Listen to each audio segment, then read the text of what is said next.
Buen día, la finalidad de este proyecto es realizar una explicación y ejemplificar procesos para la materia de control automático. En este caso, se explicará en qué consiste el control proporcional y en qué consiste el control proporcional integral derivativo, ejemplificando su uso en la industria para cada uno de estos tipos de control.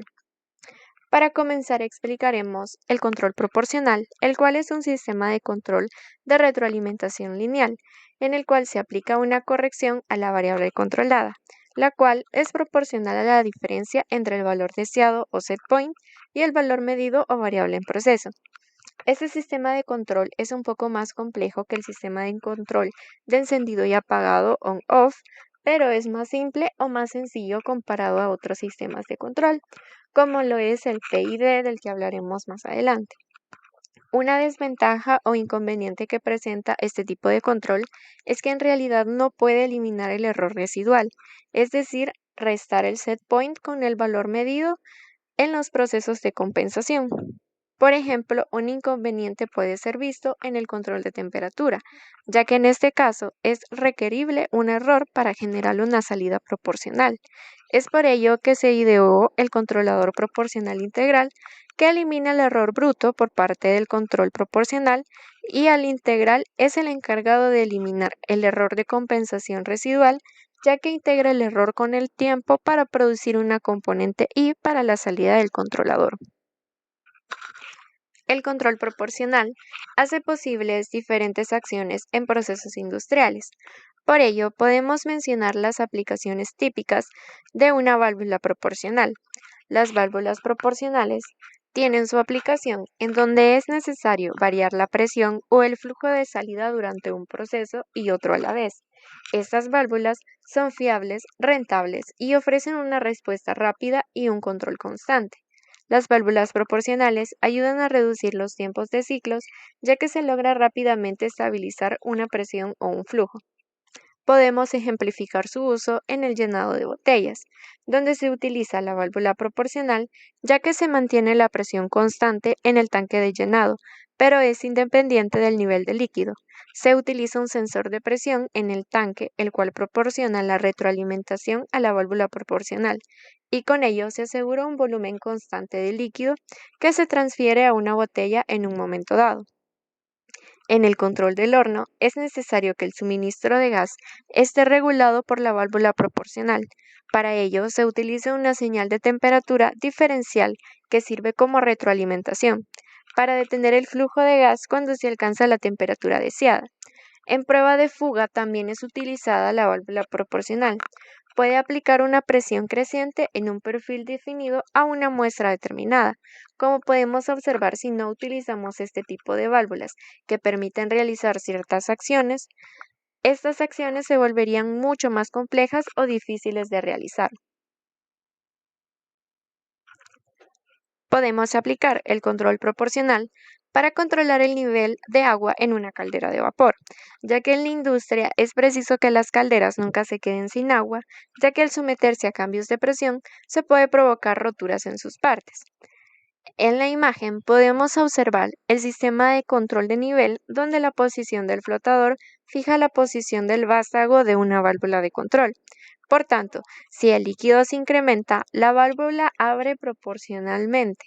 Pese a que el accionamiento es totalmente mecánico, este es un sistema de control proporcional que ayudará a regular el nivel de líquido dentro del proceso o del recipiente. Si se desea combinar el set point de este sistema de control de nivel, el operador tendría que ajustar el acople entre el flotador y el vástago de la válvula. Con ello se logra tener más o menos distancia entre los dos. Es decir, si incrementamos la distancia tendríamos un mayor set point y si disminuimos la distancia tendríamos un menor set point. Podemos generalizar la acción proporcional para cualquier forma de controlador donde la salida es una función directa a la variable proceso PB y el set point SP.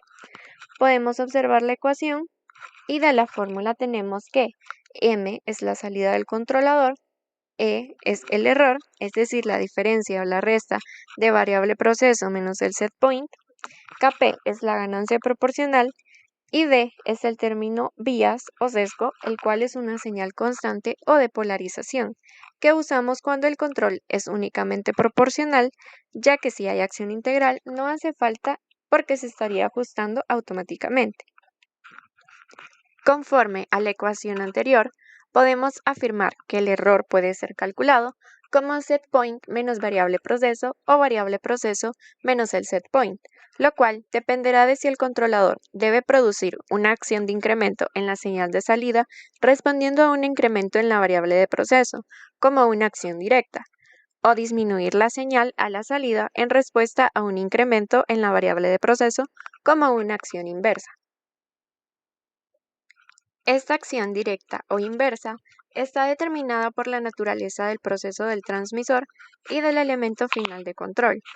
Para nuestro ejemplo de controlador de nivel mecánico, la acción será directa, dado que si incrementamos el nivel de líquido, necesitaremos abrir más la válvula de control para drenar más rápido el recipiente. Ahora hablaremos del control proporcional integral derivativo PID. El controlador PID es uno de los más empleados en la industria para el control de sistemas retroalimentados. Se caracteriza por su sencillez de aplicación y un buen comportamiento en una amplia variedad de situaciones. La finalidad de un PID es alcanzar y mantener un valor deseado en un proceso. Contamos con la ecuación del controlador o la ecuación del control PID, la cual define que C es la señal de control, E es la señal de error, y Kp, Ki y Kd son los parámetros del controlador PID respectivamente. A ese error le aplicamos una parte proporcional, luego viene la parte integral desplazada en el tiempo y la parte derivativa del error. Estas tres acciones las sumamos, las mandamos hacia el proceso como efecto correctivo y volvemos a censar nuestra salida para hacer un lazo cerrado de corrección tipo PID. En este tipo de control tenemos que tener en cuenta algunos puntos, como es que el setPoint lo controlamos nosotros como usuarios, que en este caso puede ser el control de una temperatura, de una presión, de un flujo, y sería un valor deseado. Los parámetros PID, Kp, Ki y Kd son diferentes para todo sistema, es decir, dependerán del tipo de proceso que se realice. Y el programador es el que debe afinar o sintonizar los parámetros PID por medio de ensayo o por medio de prueba y error. Es decir, que debe de calibrar correctamente para obtener los mejores resultados. En resumen, podemos entender el control PID de una manera más fácil, interpretando que la parte proporcional es igual al presente o a lo actual, la parte integral es la parte del pasado o lo que viene de atrás, y la parte derivativa es el futuro. Podríamos decir de que al momento de aplicar este tipo de control, de los tres parámetros, normalmente el último en aplicar o en calibrar es el parámetro integral. Entonces, podemos decir que el componente proporcional reacciona al presente. Además, especifica la acción proporcional, es decir, cuán agresivamente reacciona el sistema. Este factor tiene una gran influencia en la velocidad de respuesta. El componente integral reacciona al pasado y es el que especifica la acción integral, es decir, cuán agresivamente reacciona el controlador al error acumulado en el tiempo. Este componente permite al controlador eliminar por completo el error a largo plazo. Por último, tenemos el componente derivativo, el cual reacciona al futuro y aporta predicción. Este especifica la acción derivativa, es decir, cuán agresivamente reacciona el controlador a la velocidad de cambio del valor de error en el tiempo. Este componente mejora la respuesta general de muchos sistemas. El objetivo de los ajustes de los parámetros es lograr que el bucle de control corrija eficazmente y en el mínimo tiempo los efectos de las perturbaciones que pueden ocurrir en un sistema. Se tiene que lograr la mínima integral de error. Si los parámetros del controlador son incorrectos, el proceso se volvería inestable. Ajustar un lazo cerrado de control significa ajustar los parámetros del sistema de control o los valores óptimos para la respuesta del sistema de control deseada. El comportamiento óptimo ante un cambio del proceso o cambio del setPoint varía dependiendo de dónde se está aplicando el PID. Generalmente se requiere estabilidad ante la respuesta dada por el controlador y este no debe oscilar ante ninguna combinación de las condiciones del proceso y del set point. Aplicación del control proporcional integral derivativo. Podemos dar un ejemplo específico donde utilizamos el control PID y es en el control de temperatura. Por ejemplo, en el proceso de cocción en hornos comerciales, se necesitan seguir estrictamente secuencias ya prescritas de calentamiento y de enfriamiento para garantizar que las reacciones necesarias ocurran. En esta aplicación, el controlador PID debe alcanzar y mantener una temperatura deseada, que será un valor colocado dependiendo del proceso. En este caso, nos referimos al set point del horno. Y para ello se debe de leer la temperatura desde algún sensor, el cual puede ser una termocupla o un sensor PT100. Este tipo de sensor es un dispositivo detector de temperatura por medio de RTD, es decir, por medio de una resistencia. Luego de leer la temperatura desde el sensor, se podrá modificar la temperatura del horno mediante un actuador, por ejemplo, utilizando una resistencia eléctrica para poder llegar al valor deseado o al set point. Si trabajamos en un sistema de control de temperatura utilizando un controlador PID, un sensor de temperatura PT100 con transductor y una salida analógica de tipo PWM que estará conectada a una resistencia eléctrica, estaremos trabajando utilizando un canal del controlador PID para mantener la temperatura a un valor deseado. Por ejemplo, establecer 45 grados, lo cual es la consigna o el set point. Luego utilizamos la entrada analógica, en este caso DIN, conectada al transductor, la cual se encargará de entregar una corriente proporcional a la temperatura de un sensor PT100.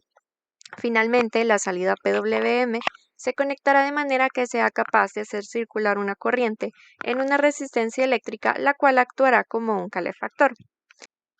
Entonces, si la temperatura disminuye, es decir, es inferior a 45 grados, que es el set point definido, el controlador PID utilizará la salida PWM para generar calor por medio de la resistencia eléctrica, variando el ancho de pulso del PWM. Al llegar a los 45 grados, se irá disminuyendo el ancho de pulso de la salida PWM, es decir, nuestra resistencia eléctrica dejará de emitir calor o dejará de actuar como calefactor. La respuesta del controlador PID dependerá siempre de los parámetros proporcional, integral y del derivativo que estén configurados en el controlador. Con esto estaríamos finalizando. Muchas gracias por su atención.